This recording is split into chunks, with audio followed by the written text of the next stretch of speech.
I am from village Shorcha. I am Oripur, was a boy, Oripur.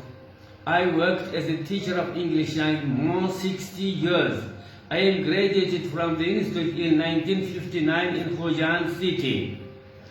I know English, German, Tajik, Russian, Turkmen, Azerbaijan, and Tatar language. I know all the languages of Central Asian nations. I worked as a teacher of English at schools Panajiken 60 years.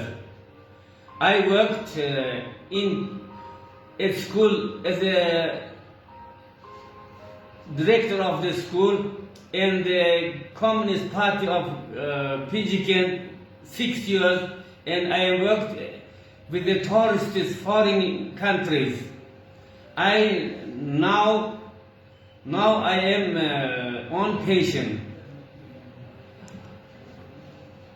I have many friends.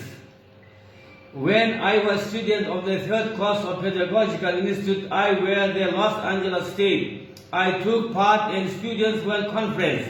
I took the first class diplomas. At that time, Los Angeles State was very beautiful. The streets were full of cars. The streets were full of flowers. Now Tajikistan became more beautiful than Los Angeles.